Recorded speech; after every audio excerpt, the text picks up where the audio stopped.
moving on to complex sentences. Okay, I want to remind you guys why a variety of sentence types is important, but also why you need to write complex sentences.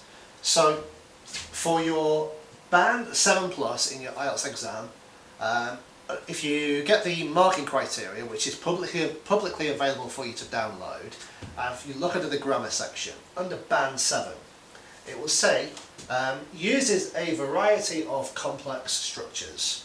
Okay, uses a variety of complex structures. So what that is telling you is to achieve Band 7 in your writing, you have to use complex sentences. Okay, you have to.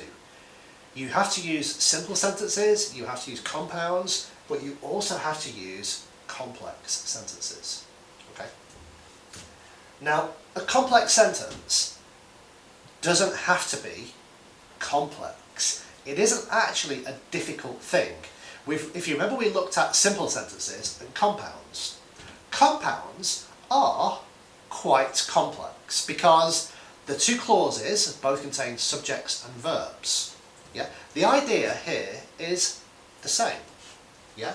So a complex sentence is basically a chunk of language that starts with either a subordinating conjunction or a relative pronoun. Yeah? So you may have heard of these things called relative clauses. Relative clauses are excellent. There's a whole other video on YouTube about relative clauses, and there are also relative adverbs as well that you can use. Okay. What we are going to do in this lesson, though, is we are going to concentrate on subordinating conjunctions. Okay. For now.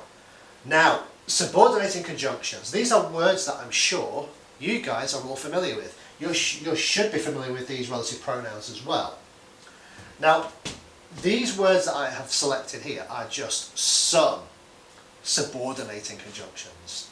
There are hundreds. I don't know exactly how many, but there are hundreds of subordinating conjunctions.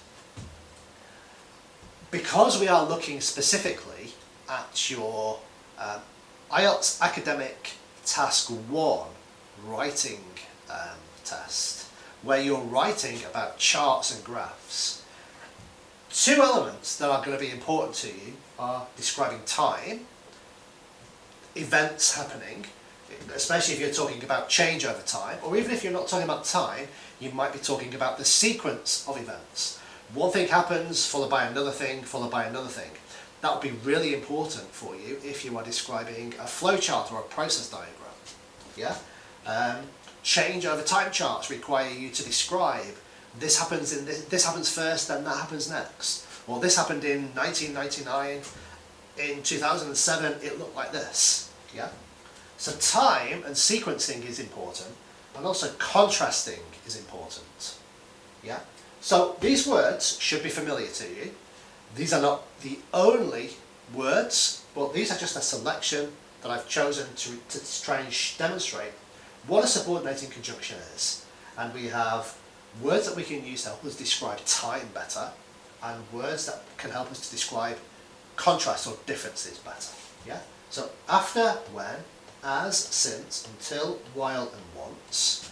And we have although, even though, whereas, while and rather than. So what we are going to do is we are going to practice writing complex sentences, which is basically a language chunk starting with one of our subordinating conjunctions.